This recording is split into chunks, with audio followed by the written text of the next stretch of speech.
bayan. Sa sosyo-sibikong gawain, pinatuyan ninyo ng malasakit ay hindi nangangailangan ng posisyon. Nangangailangan lamang ito ng puso. Sa kultura at sining, kayo ang nagpapanatili ng ating pagkakakilanlan bilang mga Manileño at Pilipino.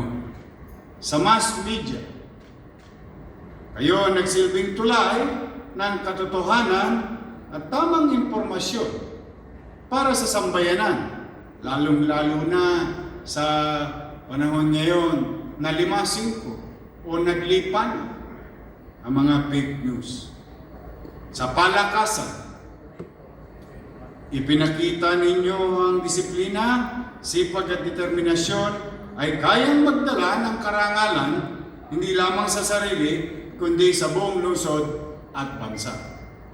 Sa kapakanan at pagpapaunlad ng kabataan, kayo ang nagbubukas ng pintuan ng pag-asa para sa susunod na henerasyon.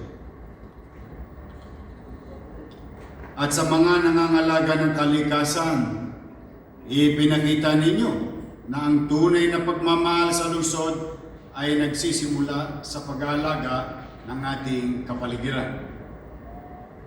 Mga pinararangalang Manileño, ang bawat Manileño ay hindi lamang isang tropeo, hindi lamang isang sertipiko, hindi lamang basta pagpapakilala o pagkilala. Ito isang tradisyon ating sinusundan na isinali sa atin ng mga unang namuno sa lungsod ng Maynila bilang pagpapalaga sa mga individual o grupo sa kanilang galing at talino. At ito rin ay paalala ng kabutihan ay may bunga.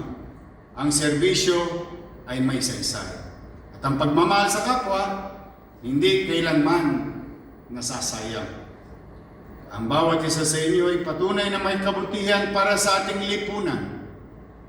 Na sa kabila ng mga pagsubok, may mga taong pinipiling maglingkod kaysa manood. Tumulong kaysa tumalikod. At kumilos kaysa maghintay. Sa maraming paraan, kayo mismo ang larawan ng temang matatag sa hamon, pinagtibay ng panahon. Sa inyong dedikasyon at paglilingkod, ipinakita ninyo ang uri ng mga katagang matagal nang nagbibigay ng dangal